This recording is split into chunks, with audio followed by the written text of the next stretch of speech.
Well, Chris Popper, I'm joined by A.J. Greif, who is one of the representatives for Citizens for Question 13. Correct. Friends of Frenchman Bay. Two different groups, but that's correct. Okay. So this is a very contentious issue. It's coming before the Bar Harbor voters on Tuesday, June 13th. And there's a lot of misconceptions.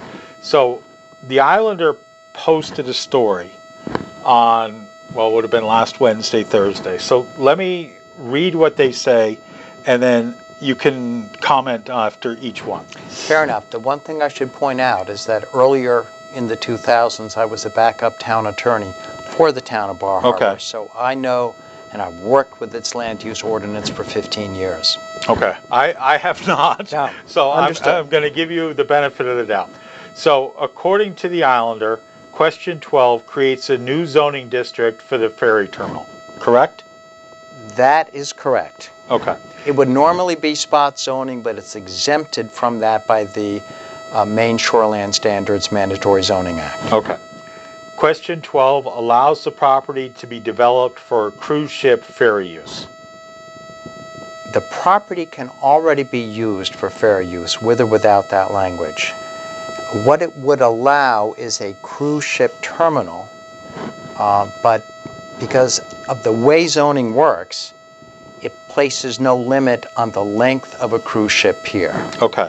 And the core principle of zoning is if there is no limit within the zoning ordinance, you can build it as big as you want. So if we permit a hotel in downtown Bar Harbor and don't have a story limit, which luckily we do, we could have a 12-story hotel. Okay.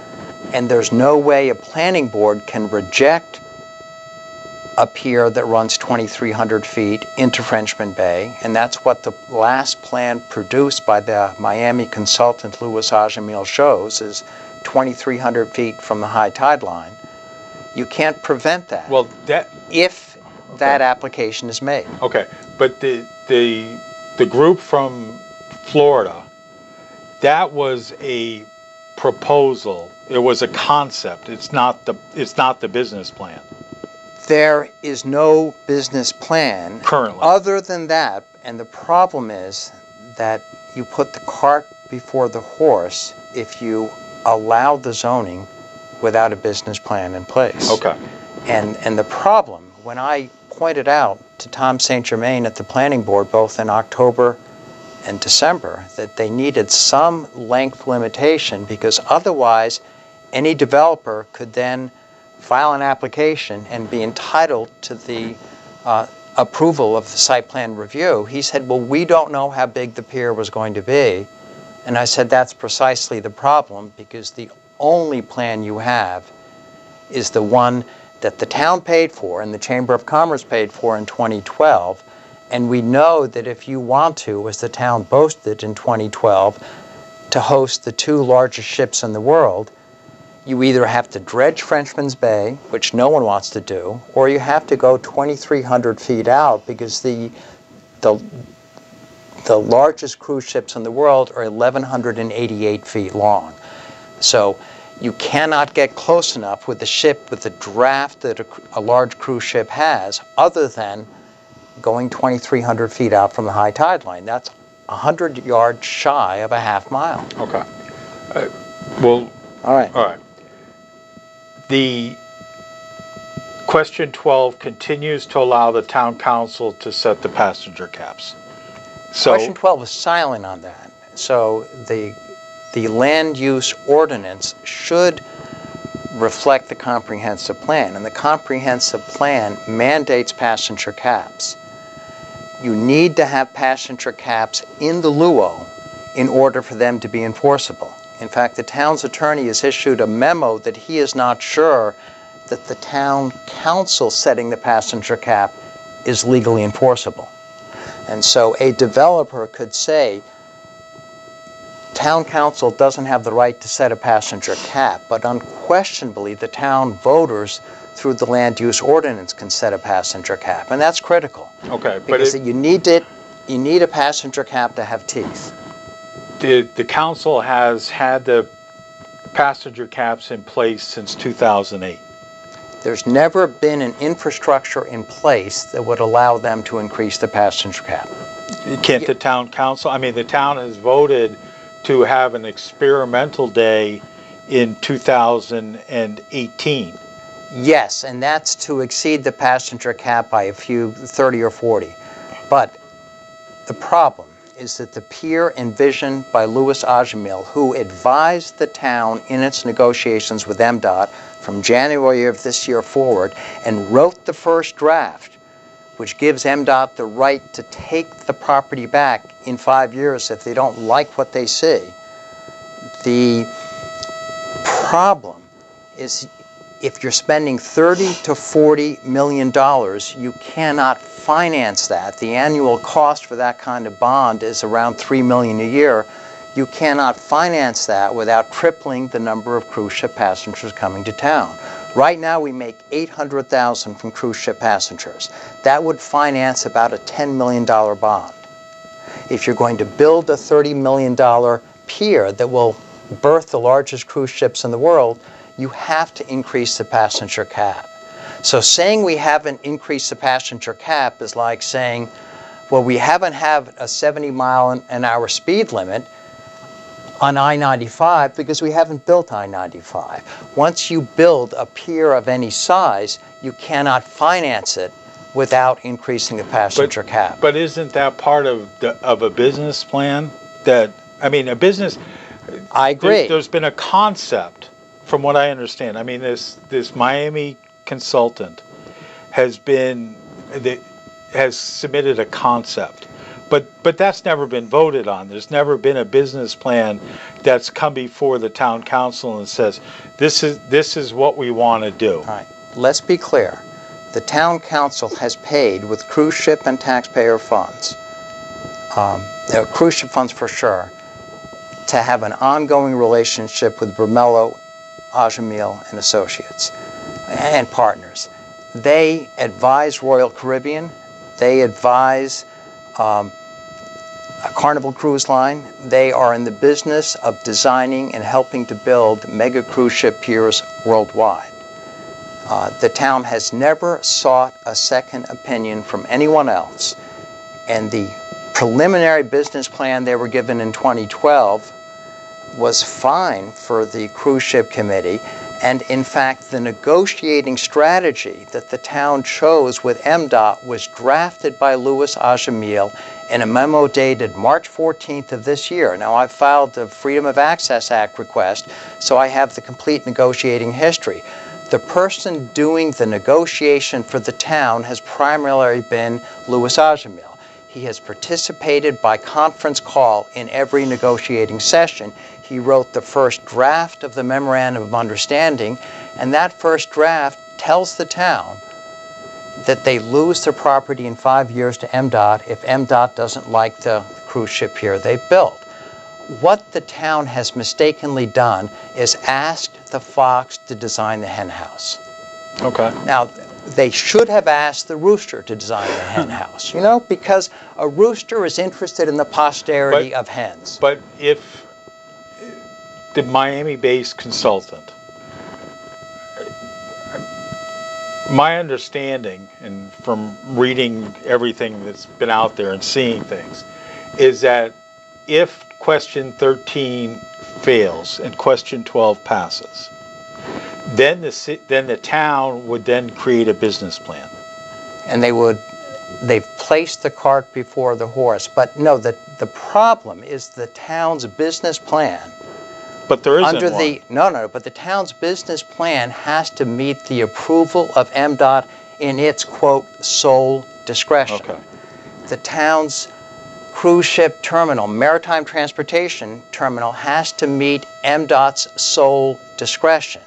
Now, the town's attorney got dragged in at the very end to comment on the final agreement, and he had lots of criticisms to this final agreement, particularly the sole discretion language, because what this means is that the town might nominally own the property, but MDOT absolutely controls it.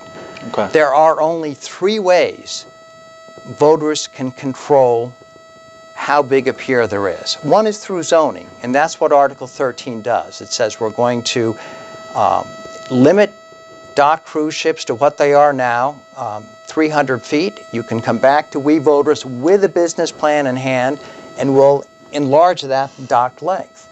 The second way you control is by actually owning and controlling the land, but the town will be able to buy the land, but MDOT will control it because it has to approve the business plan, it has to approve the maritime transportation, and even after the town pays $2.5 million, in 5 years' time, it can retake the land, and if it doesn't resell it, it owes the taxpayers nothing, zero.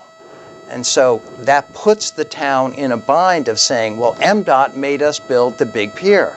And that's precisely what the cruise ship industry wants.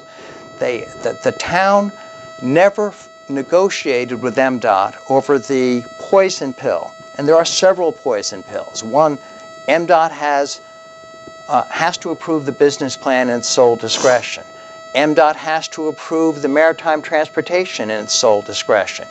MDOT can take the property back in 5 years, and if 13 passes, MDOT claims they will pull the deal away.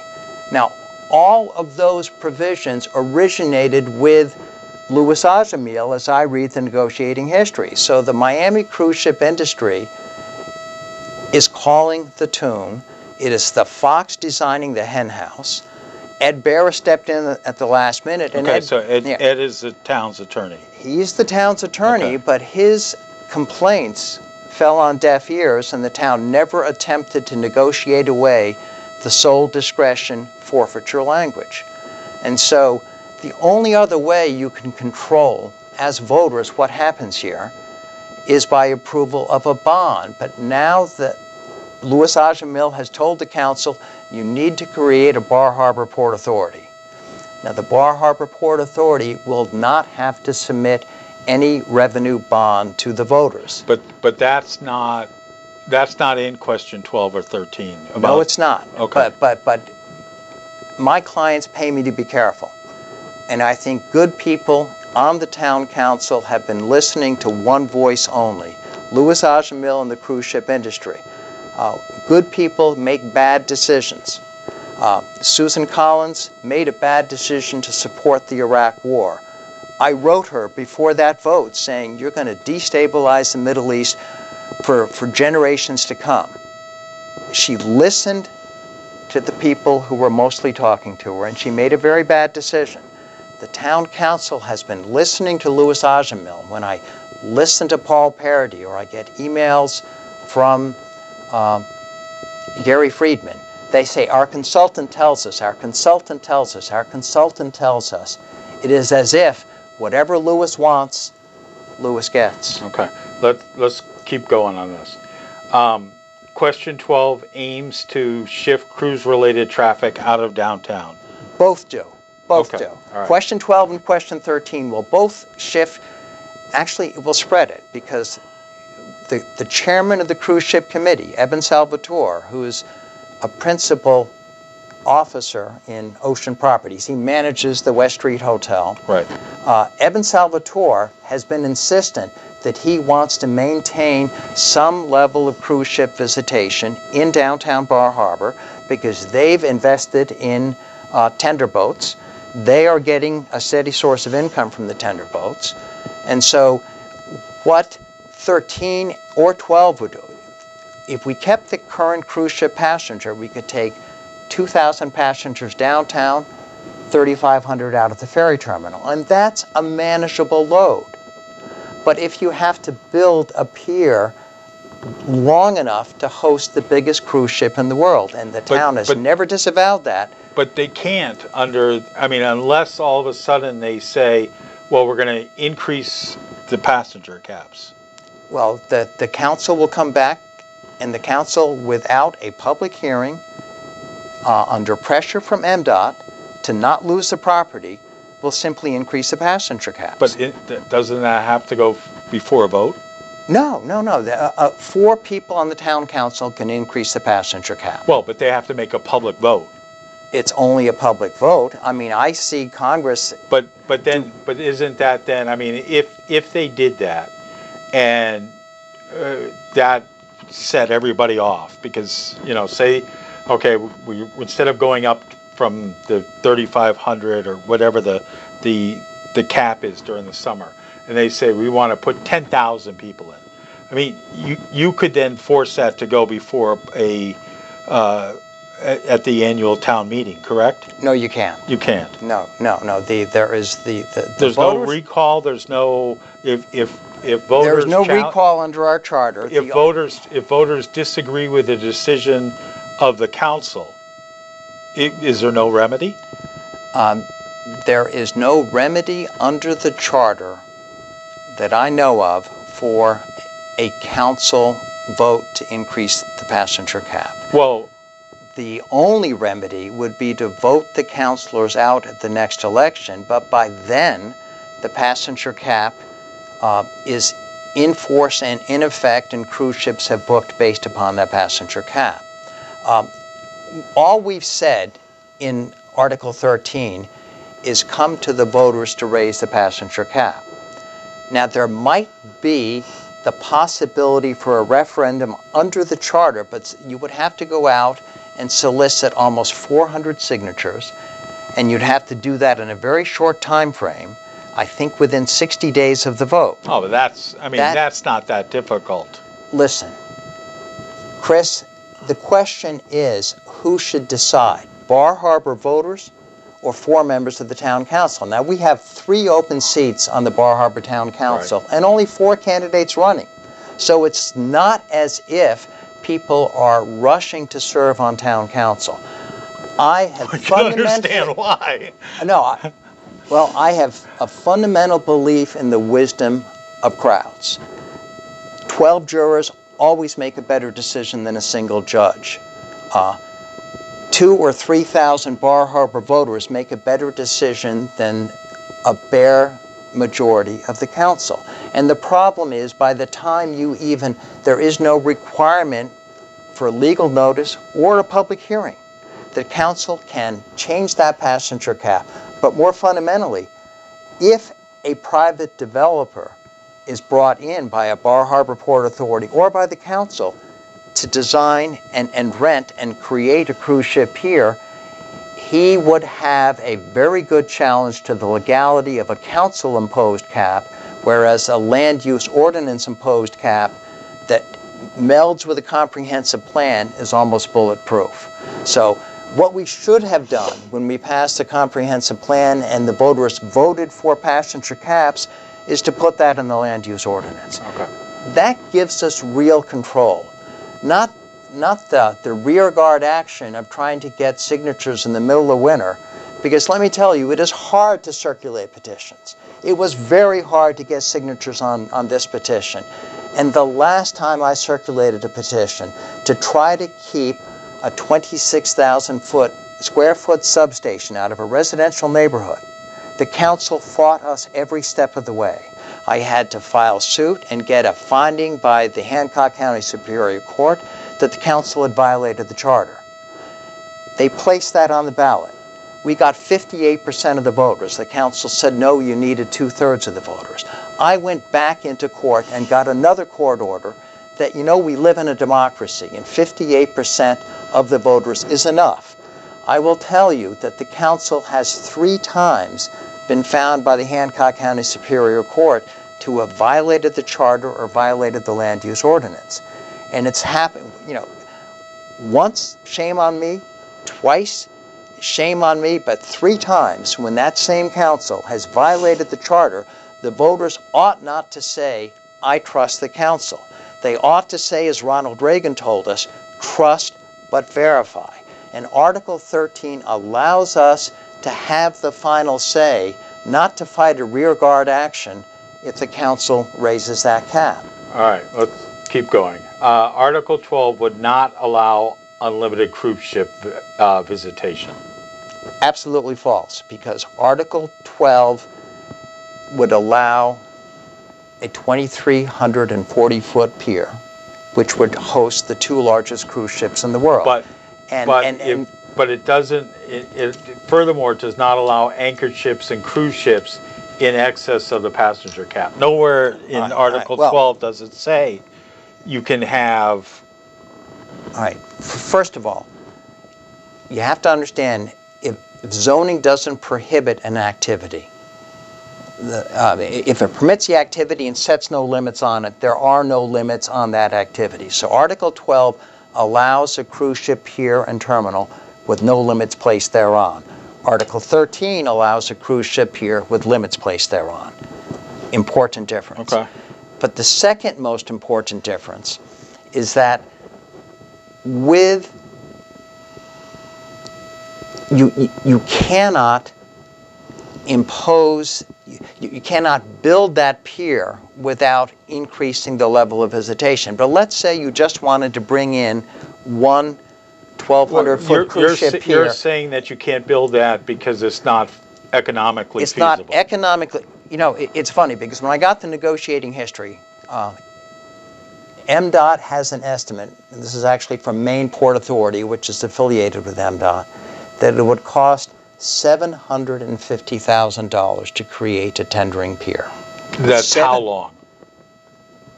That would be essentially to refurbish the Blue Nose. Okay. Now the Blue Nose, that pier was long enough to host a Blue Nose, which was 346 feet long. I rode the Blue Nose many, many times. This length limit doesn't apply to ferry boats, by the way. So simply putting in a pier, like the pier we have now, would cost $750,000. So to begin with the tendering operation only, it would cost $2.5 million to buy the property, $750,000 to put it in the tendering pier, and then you can see what happens. You can go slowly, and that's all we're saying is here, because you could then, if the voters wanted to increase the passenger cap, they could approve a longer pier. Okay. And that would simply take the annual vote, a vote at either June or November, and you would simply raise the boat limit to 1,200 feet, put it before the voters, they'd say yay or nay. Okay, let's keep going because there are a couple more. The Article 12 would not commit the town to purchase a ferry terminal. No, but Article 12...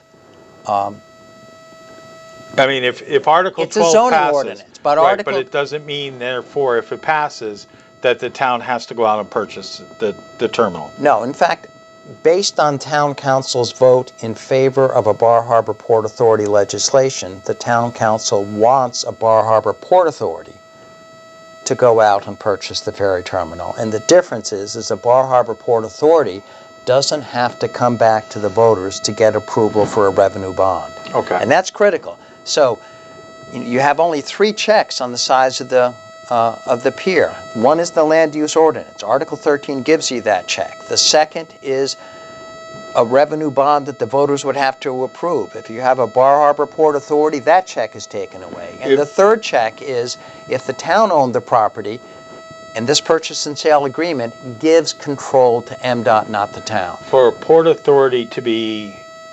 established, that has to go before the legislature, correct? It has to go before the legislature, which put it off, and then the legislature, but unfortunately, Senator Langley and Representative Hubble were pushing the Bar Harbor Port Authority, and in fact, they had first wanted the governor and the Chamber of Commerce and the Penobscot Bay Pilots Association to have majority control. Now, who's missing that equation? Bar Harbor voters. Would the legislature, do you think, approve that without the hearing from the voters of the town of Bar Harbor? Would they not go before? Would they not kick it back, saying, "You now go ahead and vote on this and see whether you want this to happen or not"? The legislation would give the Bar Harbor voters just a yay or nay vote. In the establishment of a in Port the Authority. establishment of the Port Authority pier. Now, Port Authority, but the curious thing is that if there are any vacancies, town council would have the right to appoint any vacancies, and 3 of the 5 Port Authority seats would be elected directly by the Bar Harbor voters. But why do we need indirect control when we've always had direct control over revenue bonds? we've always, you know, it is not the government of the town of Bar Harbor. The final legislative authority in the charter is the people of the town of Bar Harbor acting through their annual town meeting. They are better judges of what this village should become than 4 people. I will trust the wisdom of 4,000 over the wisdom of 4 any day. Okay. And that's democracy. All right.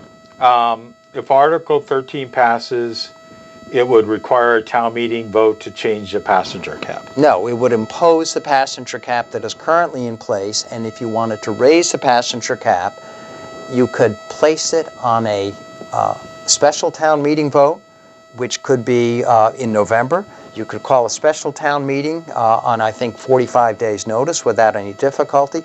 It wouldn't have to be at the annual town meeting. Okay. Yeah, so you could do it 3 or 4 times a year, ultimately. Does Article 13 passing allow hotels as a primary use on the ferry terminal? No, the current zoning allows hotels as a primary use on the ferry terminal. Okay. So we did not, and by the way, there are 2 hotel owners on either side of the ferry terminal, and neither hotel owner has expressed any interest in building a hotel there. And this property is subject to an environmental covenant that just was registered in the Hancock County Registry of Deeds in November of last year. You cannot dig deeper than 7 feet. You cannot have residences there. You have to remove petroleum contaminated soil, and you have to remove asbestos, and you can't touch the basement of the terminal building without DEP approval. This is not a site that lends itself to a hotel. Okay. You can't build a 4-story hotel with a decent foundation if you can only go 7 feet deep, and you can't have on-site residents at the ferry terminal because they're concerned about the petroleum contaminated soil. They don't want people living there. Okay. And so this property doesn't lend itself to a hotel. It's, quite frankly, MDOT wishes that it never bought it. All right. So, are you in favor of the town purchasing the ferry terminal? I would love to see the town purchase the ferry terminal under the limits that Article 13 sets. And Article 13 doesn't set permanent limits. It just says you must come to the voters to build the mega pier. You must come to the voters to raise the passenger cap. And I think the people are smarter than if they were smart enough to vote for the council, they're smart enough to be entrusted with these 2 huge decisions. Okay, but MDOT has put this poison pill in there. You have to look at who is the source of the poison. The first draft was written by Louis Ajamil. The first draft of the Memorandum of Understanding, which later became the purchase option, was written by Louis Ajamil, and it had a poison pill that MDOT could take it back in 5 years if they didn't like what they saw. But my question is, okay, why do you believe, and maybe I think you believe, that MDOT will negotiate? I have good reason to believe. And let me share with you Jonathan Nass, who's the MDOT lawyer who was the principal negotiator, had a chance, because he had run into Joe Minatullo at the Bar Harbor Bike Shop skiing. And Joe Minatullo reached out to him and he said, why can't we build a modest-sized tendering pier with ferry service to and from Winter Harbor, with possibly ferry service all the way to Nova Scotia, with water taxi to and from the downtown pier? And Nass said, I have no problem with that. But if you look at the poison pill that is in that final agreement, they refer to Article 13 as a moratorium. MDOT's misinformed. It is not a moratorium. We know the towns are passing moratoriums which totally ban a particular activity, like marijuana sales. This is not a moratorium, and I think if MDOT understands that, MDOT, number one, they've got a white elephant they want to sell. There's no hotel owner interested in buying it. I think MDOT will come back to the table. When the citizens' petition was placed on the ballot, and it had to as a matter of law on March 7th, 2 different counselors said, well, if the citizen petition passes, will MDOT refuse to sell us the property? And I have on quote, and I've actually recorded it, Cornell Knight said, well, my understanding is if we come up with the $2.5 million, MDOT will sell us the land. They don't care what we do with it. What changed after March 7th? On March 14th, Louis Ajamil, the Miami cruise ship consultant, said this will destroy any ability to berth cruise ships or to tender cruise ships at the ferry terminal. And the town believed Louis Ajamil. MDOT believed Louis Ajamil. They thought that Article 13 was a moratorium, which it's not. I think MDOT will come back to the table. You know, I've negotiated in 40 years of practicing law probably 3,000 agreements. I have never heard of a non-negotiable term. The last time anyone told me something was non-negotiable was when Ed Bearer, who then represented Emera, Maine, said it was non-negotiable and Emera, Maine was not going to surrender its building permit on Woodbury Road, which was going to have a huge open-air 26,000 square foot substation in a residential neighborhood. And you know what? Emera negotiated. All right. Emera sat down, and if you drive into Bar Harbor and you look up at where the old funeral home used to be, you'll see what looks like a carriage house. You know what that is? That is an electrical substation disguised as a carriage home. And the council wanted the open-air substation. They fought me tooth and nail. They fought me with my own taxpayer money. I put in probably 500 pro bono hours, and we have a far better result for the town of Bar Harbor. We have a beautiful substation that doesn't destroy the appearance of the town. It's much closer to the hotels that need the power. Someone told me that was non-negotiable. By God, we negotiated, and we got a good result. But if you want to negotiate a better hen house, you don't ask the fox to negotiate. You ask the rooster. And what the town needs to do is to hire a good rooster like Ed Bearer, the town attorney, to come back and negotiate with MDOT and say to MDOT, folks, you bought this land with appropriated money. Are you sure you can sell it to anyone who's not going to build a Bar Harbor? That's the other question. So, but MDOT has said they did not buy it with bonded money. No, I said appropriated money. All right. MDOT has money from 3 sources. Okay. Right? Bond money, appropriated money by our legislature, or federal money, which has all sorts of strings attached. Now, I have sent a Freedom of Access Act request to MDOT saying, where did this money come from? Where did the $3.5 million come from? They haven't given me an answer. My wife, Donna Carlson, has called MDOT repeatedly. They can't give her an answer. We have a really good representative, Brian Hubble, and I know that he can come back and ask the right questions of MDOT of where did this money come from and why would you not sell this to the town of Bar Harbor, simply because Bar Harbor voters want a modest cruise ship here, and that's all we want. We want to start slowly, build a modest tendering pier that can spread the traffic between 2 locations. I don't believe, because Article 12 is inconsistent with our comprehensive plans, goal to have limited cruise ship visitation, I'm not sure Article 12 will pass legal muster. But there are many, many arguments that a good attorney can make, and the problem is that this hen house was designed by the fox. It wasn't designed by the rooster. And you know, the rooster is interested in the posterity of hens. The fox is interested in his next meal.